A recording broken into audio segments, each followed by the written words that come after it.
Assalamualaikum warahmatullahi wabarakatuh. Terima kasih sebelumnya telah membuka video ini. Kalian telah meluangkan waktu untuk mendengarkan penjelasan dari saya. Oke, di video kali ini Bu Iva akan menjelaskan peran dan ciri dari etnografi. Kalau kemarin Bu Iva sudah menjelaskan pengertian dari etnografi, bagaimana sih etnografi itu? Nah, kali ini Bu Iva akan menjelaskan peran dan ciri etnografi. Silakan kalian bisa membuka catatan atau membuka PPT yang telah saya bagikan. Oke, silakan dibuka ya. Setelah dibuka saya akan menjelaskan, kalian bisa menyimaknya. Yang pertama adalah peran dari etnografi. Peran dari etnografi itu ada empat peran utama dari etnografi. Yang pertama adalah dia mencoba untuk memahami kehidupan masyarakat yang kompleks. Artinya, di sini etnografi berusaha untuk menyajikan bagaimana kehidupan masyarakat yang sangat kompleks, masyarakat yang beragam. Nah, dia mencoba menyajikan dan memberikan pemahaman kepada masyarakat luas bagaimana kehidupan masyarakat di luar sana. Masih banyak kehidupan masyarakat yang mungkin berbeda dengan kehidupan masyarakat yang dialami. Itu peran utama dari etnografi, sehingga nantinya orang yang membaca etnografi tersebut dia bisa memahami kehidupan di luar dari kehidupannya yang mungkin saja berbeda dari kehidupan yang dilakukan. Contohnya, etnografi dia mempelajari kehidupan masyarakat di Afrika. Nah, etnografi juga mempelajari kehidupan masyarakat di Jawa. Bagi masyarakat Jawa, orang cantik, perempuan yang cantik itu diibaratkan sebagai perempuan yang putih. Perempuan yang dianggap cantik oleh masyarakat Jawa adalah perempuan yang berkulit putih, perempuan yang beralis tipis. Nah, itu perempuan yang dianggap cantik oleh masyarakat Jawa. Tetapi pada masyarakat Afrika, perempuan yang dianggap cantik adalah perempuan yang bertubuh gemuk, perempuan yang bibirnya sangat lebar. Nah, itu adalah perspektif dari masing-masing suku bangsa atau masyarakat. Nah, di sini perannya etnografi, dia mencoba menjelaskan bagaimana kehidupan masyarakat yang sangat beragam, masyarakat yang kompleks. Peran yang kedua adalah menginformasikan teori-teori budaya. Maksudnya seperti apa? Ketika sebuah etnografi, dia sudah mampu menyajikan bagaimana kehidupan masyarakat-masyarakat di dunia, kemudian dia akan menentukan bagaimana pola-pola kehidupan suatu suku bangsa. Nah, di dalam suatu suku bangsa, biasanya dia memiliki pola-pola kehidupan yang teratur. Maksudnya seperti apa? Contohnya orang Jawa, dia memiliki pola kehidupan yang mengunggulkan sikap hormat dan isin.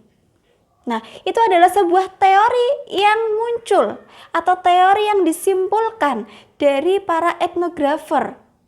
Para etnografer itu adalah orang yang menulis etnografi atau orang yang melakukan sebuah penelitian untuk kepentingan etnografi, itu disebut dengan etnografer. Nah, di sini para etnografer dia akan mencoba menyimpulkan bagaimana pola kehidupan suatu suku bangsa.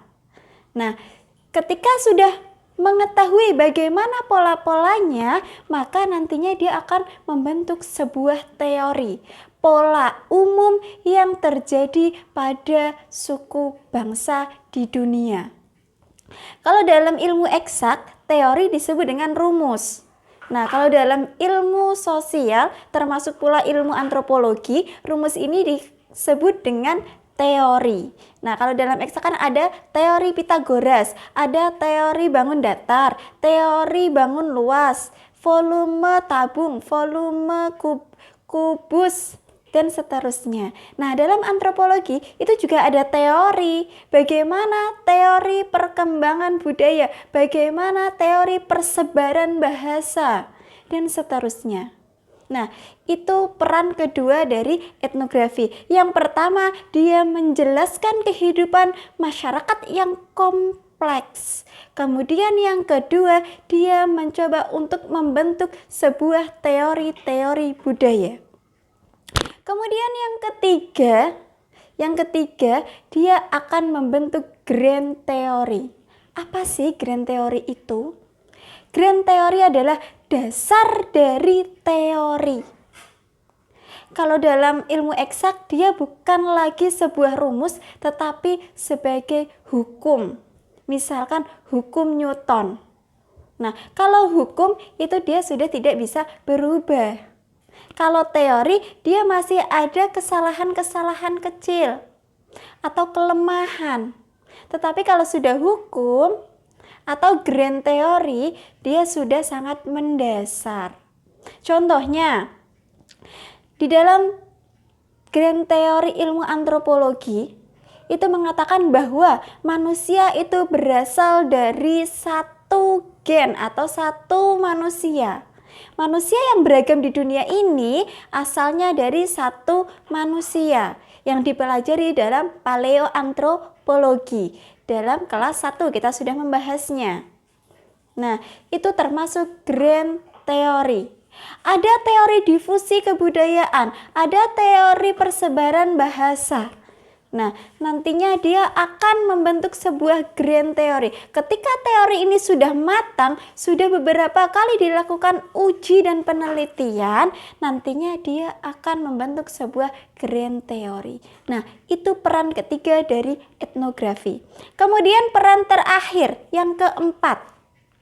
Peran dari etnografi yang keempat adalah dia mencoba memahami bagaimana perilaku manusia. Dia tidak hanya ingin tahu bagaimana sih kehidupan manusia, tetapi dia sudah berusaha memahami dan mengartikan bagaimana perilaku yang dilakukan oleh suatu suku bangsa. Kenapa sih orang Jawa itu menganggap bahwa cantik itu putih? Kenapa orang di Afrika menganggap bahwa orang yang cantik itu adalah orang yang berbibir lebar, orang yang gemuk? Nah, itu nanti diartikan, diinterpretasikan. Nah, itu peran dari etnografi yang terakhir. Dia mencoba untuk menjelaskan. Ketika seseorang berperilaku, bertindak, bersikap, itu pasti ada makna yang terdapat di dalamnya. Apa sih makna terselubung di balik itu semua? Kenapa dia melakukan hal tersebut? Nah, itu nanti dipelajari dalam etnografi. Kenapa sih orang Islam itu harus memakai jilbab?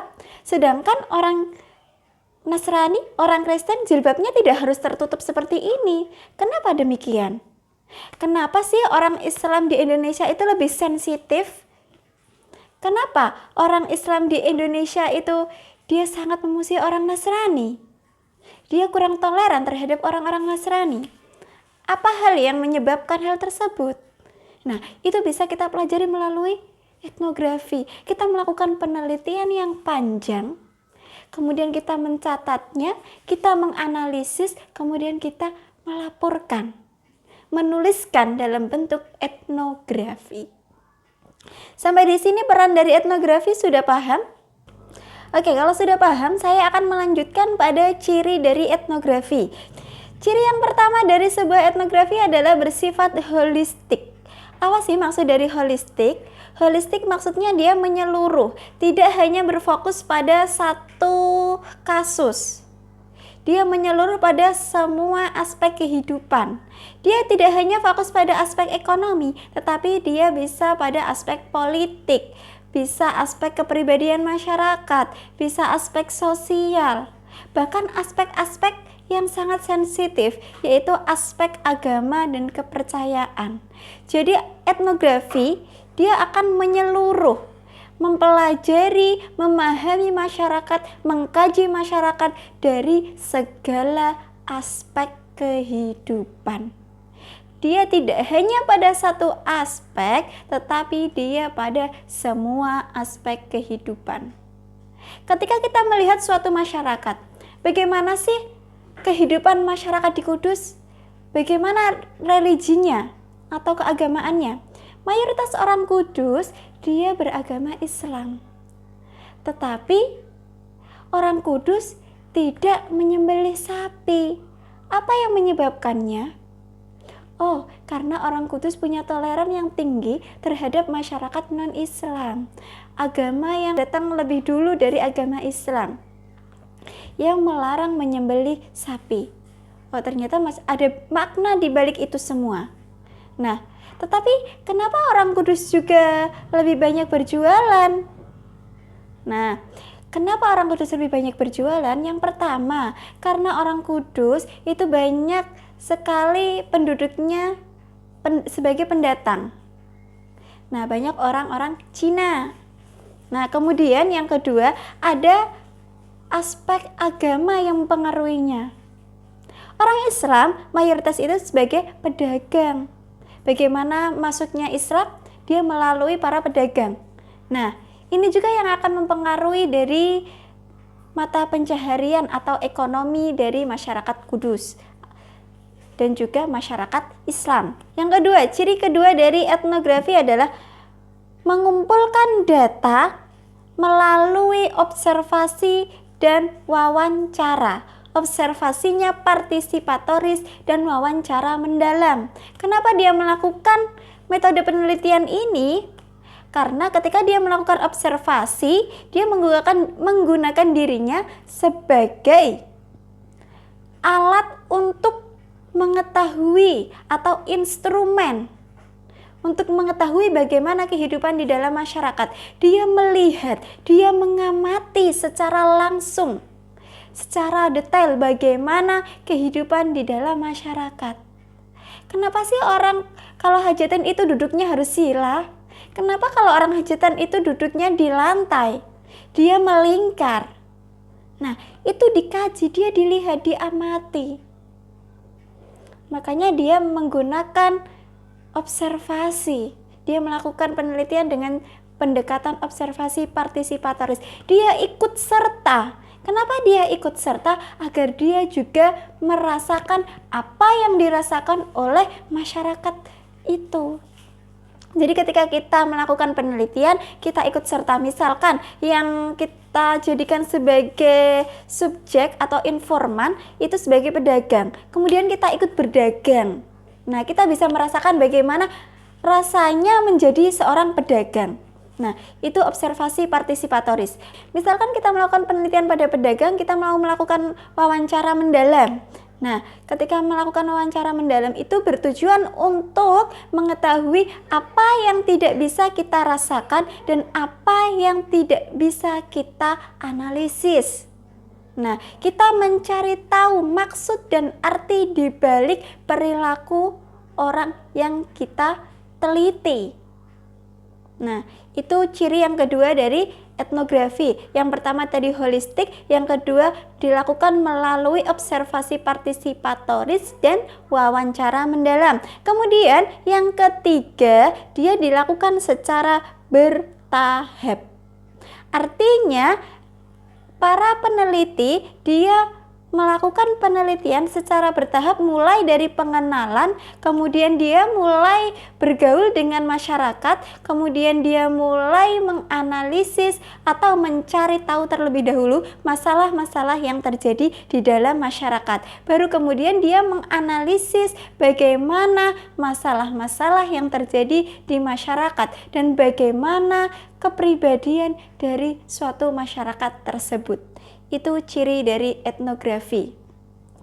Ada 3 tadi, secara holistik, wawancara mendalam, dan observasi partisipatoris. Kemudian yang terakhir adalah bertahap.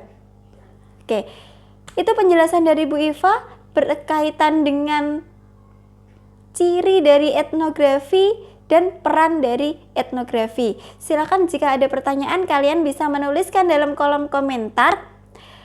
Untuk mengetahui siapa yang telah melihat video ini, silahkan like video ini. Kemudian kalian bisa komentar. Makasih atas waktunya kalian sudah menonton video ini. Terima kasih atas perhatiannya. Assalamualaikum warahmatullahi wabarakatuh.